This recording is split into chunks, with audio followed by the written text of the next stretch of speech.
عظيم قد تسامى قدره، وعلى رباه تنزل القرآن. سيماه أن الناس يصفو الدهور، فيه فلا رفث ولا شنآن. وموائد القرآن تشدو ملحة، طربت لها الأرواح والأبدان. ومواكب النساك تصطف إذا سمعوا النداء كأنهم بنيان. سمعوا النداء كأنهم بنيان.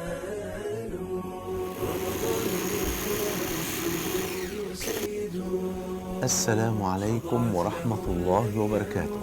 بسم الله والحمد لله والصلاة والسلام على حبيبنا وأسوتنا وقدوتنا وشفاعنا رسول الله صلى الله عليه وآله وسلم.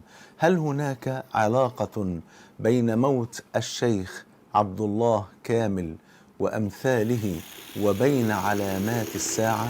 نعرف بعد ما نصلى على حبيبنا صلى الله عليه وآله وسلم. الجواب نعم، لكن الأمر ليس خاصا بأخي الحبيب الشيخ عبد الله كامل رحمه الله رحمة واسعة، ولكن الأمر خاص بكل الصالحين الذين يموتون في هذا الزمان. علامة من علامات الساعة الصغرى ألا وهي علامة ذهاب الصالحين. إن احنا نلاقي نفسنا كل يوم والتاني الناس الطيبين اللي عايشين وسطنا بيموتوا ويتركونا ويرحلون إلى الدار الآخرة رحمهم الله جميعا رحمة واسعة.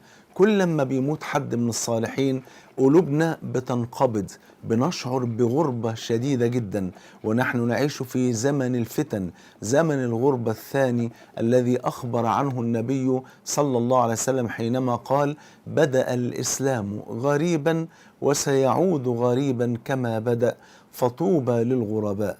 قالوا: من الغرباء يا رسول الله؟ قال: الذين يصلحون ما أفسد الناس من سنتي. وفي رواية: الذين يصلحون إذا فسد الناس. وفي رواية: أناس صالحون قليل في أناس سوء كثير، من يعصيهم أكثر ممن يطيعهم. فهي غربة، احنا عايشين في غربة حقيقية.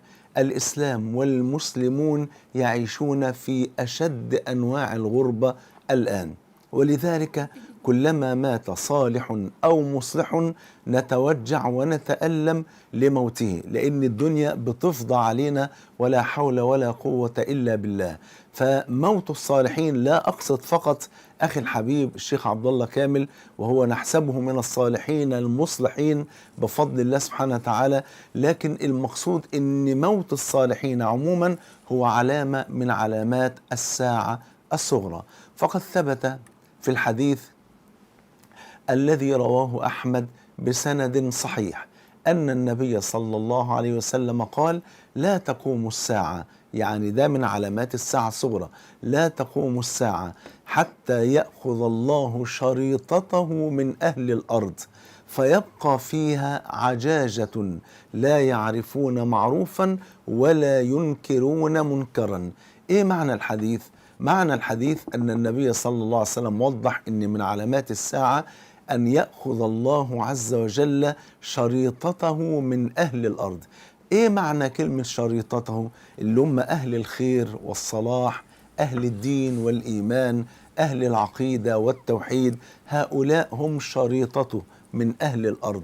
يبقى لا تقوم الساعة حتى يأخذ الله شريطته من أهل الأرض، ثم بعد ذلك فيبقى فيها، يعني في الأرض، عجاجة.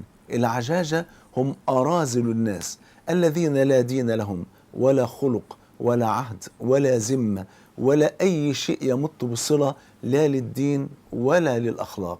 وللأسف ما أكثرهم في هذا الزمان، فيبقى فيها عجاجة. ولذا قال صلى الله عليه وسلم بعدها: لا يعرفون معروفا ولا ينكرون منكرا. بيكون ده يا جماعة عند بداية قبض العلم بنهاية الزمان، وده برضو علامة من علامات الساعة الصغرى. عند بداية قبض العلم هنا يتخذ الناس رؤوسا جهالا فيسألوهم فيفتوهم بغير علم فيضلوا ويضلوا عياذا بالله. ويكون أيضا عند كثرة المعاصي، وما أكثر المعاصي في هذا الزمان.